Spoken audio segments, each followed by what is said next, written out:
We're live? Come on. All right, we're live. Hey, everyone. What's going on? There's a little lag here on my computer. Hopefully you can hear me okay. Looks like the levels are good. Anyway, today I want to talk about the Enrollment Rollercoaster. Anyway, my name is Mike Lamoth here. I help coaches grow their business by mastering the art of enrollment. Now, as a coach, you know this journey can be an incredible ride, ups and downs, lots of wins, client transformations. But, honestly, it's not all sunshine and sprinkles, right? So one of the biggest things I notice is that coaches face, I can't even talk today, Jeepers Creepers, it's been a while. Anyways, one of the biggest challenges I see that coaches face is dealing with the emotional up and downs of enrollment.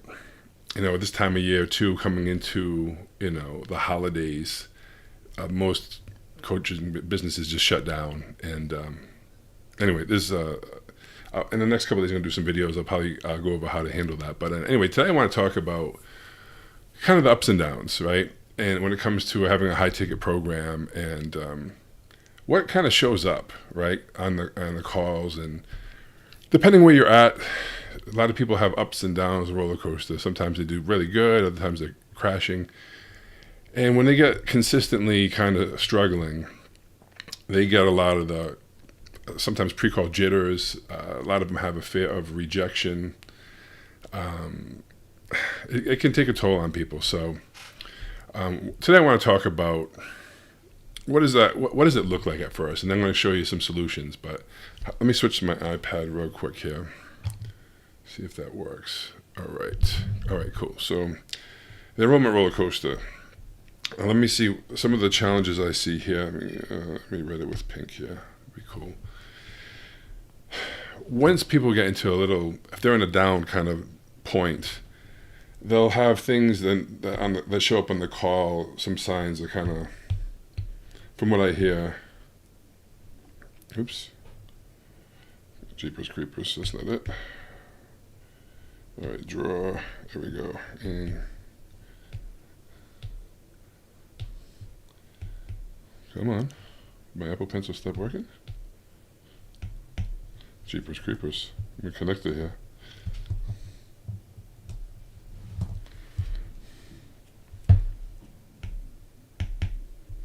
Draw. There we go. Nope. You gotta love it. All right, well, no iPad today. I don't know what stopped working. Anyway, the challenges again. Sorry, get me back. People have anxiety, stress before the call. Another one is the fear of rejection. People, I've heard people tell me that they had a no-show and they got excited. They were happy they didn't have to have a call, and they were kind of hoping people didn't show up. It's kind of a bad place to be. Not everyone's there, but if you're there, that's a tough place to be. Burnout from always feeling like you have to push for the sale, or trying to convince people. Maybe you get people on the call that feel you're like they're not committed. They don't even think there's a problem. Another sign could be if you need to make some money, you're trying to enroll people. Maybe you're going to convincing mode or something, but you feel inauthentic or salesy. And basically, these type of things, they'll show up like feeling sick before a call, or maybe you're procrastinating doing the things you need to do. It shows up all different ways. Also comes with the fear and self-doubt kind of creeps in, and then people will talk about like lowering their prices, or say things like maybe people just don't want to pay for this, and they lower their prices as thinking that it'll help, and it doesn't usually. They resent the calls or the sales process. Like, why can't I just coach and do what I love? Why do I have to do these stupid calls, right? And they kind of normalize the struggles, and it becomes like an identity kind of thing, right? So if this is happening to you, you're not alone. This is very common among coaches that especially come to me for help, but in general, all of them. And it's a tough thing if your process of doing the calls isn't working for you, right? Like I'll share something with you. I've been in sales my whole life, all types of sales, but first time I did a real like sales in the coaching space, man, it was really hard. I thought I was pretty good at sales, and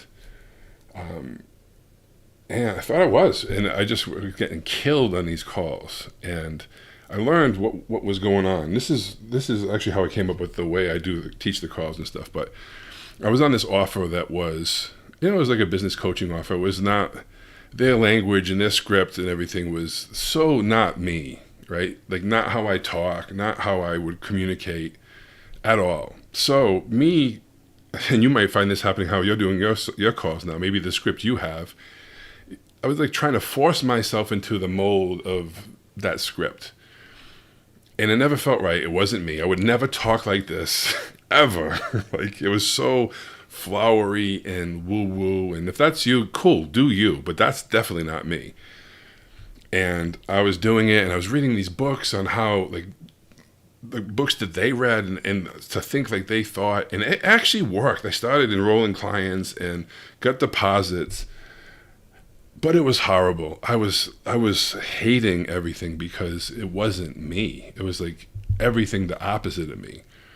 And I failed miserably. Like I got a couple sales and a couple deposits, but my enrollment rate was super low. It was getting better, but I felt like a different person. I felt like I didn't even know who I was. I was listening to myself, and I was like, this isn't even me. What's wrong with me, right? I started even having self-doubt. And I ended up having to leave that job. And I talked to my wife about it. It's funny. The only job I ever got fired from was this. And it's hilarious. I had talked to my wife. I'm like, I can't do this anymore. And she's like, yeah, you got to quit. So I'm like, I'm going to quit today. They're so nice. I felt bad. I really liked them. They were good people. And then they let me go. And I was like, I laughed. I said, that's so perfect. And they're like, really? I'm like, thank you. I said, because I was going to quit and you made it so easy for me. Right. So the reason being, then I learned after that, like the biggest thing you can do, this is why I personally hate scripts, right? I don't like scripts. Let me see. I can't stand scripts because most of them aren't, there's someone else writing it, and then you're trying to fit into someone else's mode. You're trying to be like them. And that almost never works for most people, unless you're a professional salesperson. And even then, I was a professional salesperson, and I can't do that. If I don't believe in what I'm doing, if I'm not congruent, I can't sell. These people that say I can sell an Eskimo ice. Well, that's stupid because they don't need it, and I don't ever want to sell something to someone that doesn't need it, right? So anyway, what I learned after getting a beating on those calls and figuring out, like, well, how do I want to do the calls? Why isn't it not working? And I was so out of alignment. I was so incongruent, and I wasn't authentic and aligned with my own values, right? It's like the power of having the right approach for you, right? Now, this is the most important thing. Like, picture this. Like, I guess it's a stupid example, but if I had to hold like a dumbbell, a weight, that people will pick up, right? If I had to hold it out like way, like my arms, you can't even see it, but if my arm goes way out to the side, right? Way out to the side over here or something, right? If I have to, like, far away from my body, can I hold more weight or less weight? Like, way less weight. If I had to put my arm like straight out and hold it, like if I had to hold a dumbbell like close to me, like with two hands, I could probably hold really heavy. But if I had to put it away from my body as far as I could, it would be really hard. And that's what it's like when you have a script that's not you. If it's close to you, it's inside, it's truly you. You're speaking your truth, right? Or you're congruent. So strong, right? And it's the same thing on these sales calls, right? On these enrollment calls. So that's why I can't stand most sales training programs for coaches. Now, there's a lot of good ones. There's some out there that'll teach you all you do is objection handling, and they can work, right? You can do it, but for most coaches, it's the worst thing, right? It's like, can you handle objections before they come up? That's always a better way, right? For especially for coaches, right? And then if they come up, then obviously you have to still handle things, but don't focus on handling objections. I always say, overcome the limiting belief, right? Or overcome the mindset block, not the person, right? We're not trying to That's why most people do objection handling like it's a battle. Either that or they just quit, right? So anyway, let me give you a tip of one of the things, if you're in this kind of funk, if you're kind of in a negative space, one of the simplest, most powerful techniques that I know of is to handle any kind of resistance or jitters or anxiety is to basically reframe like failing, right? It's not even failing, but people getting a no, right? People will sense like, oh, I got a no, and they make it about them, right? Or other people just blame, or they weren't committed, or they weren't serious, right? So a no doesn't mean you're not good enough, right? It simply means that person wasn't the right fit for the program at this time, or you haven't figured out enough to get them to a place where they can make a powerful decision, right? Either they step back into their fear and you can't help them get past that, or you can't help them realize like what's really going on. I always use the analogy like people have these on the calls, they have their stories, their patterns, their limiting beliefs, all these things that they have that they kind of keep near themselves, right? It's, it's the downplaying their problems. It's not so bad. It's getting better, all these things. And then most of the coaches go into some kind of convincing or forcing pain or something like that. And that's not really the way to do it. You got to get really good at asking questions, right? To be able to, so like they're holding on to their stories and they're keeping it so close and they're throwing these, yeah, it's not that bad, blah, blah, blah, blah. And what we got to do, the goal for the call is not to overcome objections or anything. The goal of the call is to get to the truth, right? Get them at the end of the call with all their stories, they're like layers of clothing and all their bullshit, all the stories, you take all the stories away. Everything goes away. And at the end of the call, there's nowhere to hide. They're just naked, so to speak, right? There's nowhere to hide. And then they make a decision from that place, right? Not from the place with all the stories and all the bullshit, right?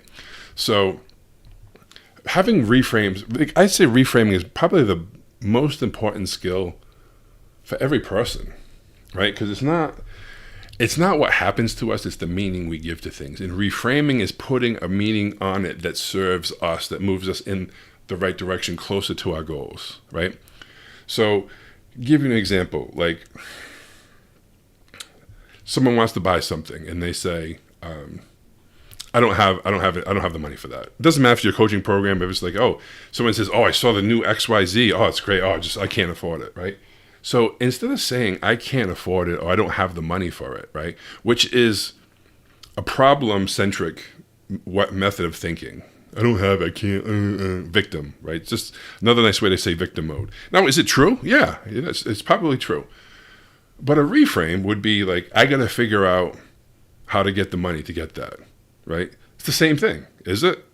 Kinda, but it's different, okay? So the big difference is you're focusing on the solution, right? And I'm sure you heard Tony Robbins say this, the reticulating activating system or something like that. And he mentions that, and he says, if you're going to, I think he says something like, if you thinking about buying a red car, and next thing you know, you see red cars all around. Why? Well, they were always there, right? Yeah, but you never saw them because your attention and focus wasn't on it. Now that it is, you see it everywhere.